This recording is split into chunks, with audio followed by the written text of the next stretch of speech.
అందరికీ నమస్కారం. నేను మీ శోభన్ రాజ్. మీరు చూస్తున్నారు శోభన్ వాక్స్ ఛానల్. యుద్ధం చేయవలసి వస్తే ప్రాణం కోసం ఆలోచిస్తే ఎలా మిత్రమా? యుద్ధ భూమిలో అడుగుపెట్టాక గెలిపే నీ శ్వాసగా పోరాడు. ఎవరో వస్తారో సహాయం చేస్తారని ఆశించకు, ఆలోచించకు కూడా.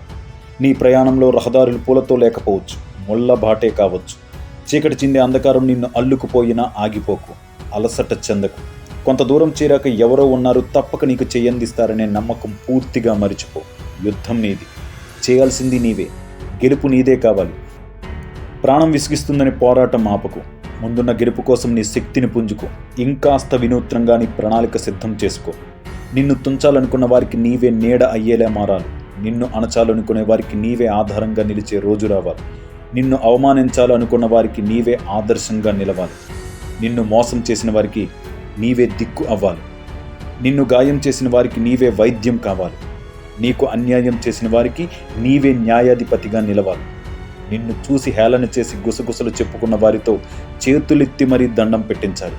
సహాయం చేస్తానని నమ్మించి ద్రోహం చేసిన వారికి నీవే ఆశ్రయం ఇచ్చే అవకాశం రావాలి. నిన్ను చూసి కుర్చీ పక్కన పెట్టిన వారే నీకు కుర్చీ వేయడానికి పోటీ పడాలి. అంతవరకు నీ పోరాటం ఆపకు.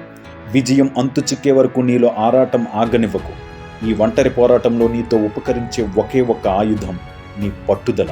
ఆ పట్టుదలే ఉంటే నీకు ఎదురే లేదు. గెలుపు నీకు బానిస కాకుండా ఎటూ పోదు. Thank you very much.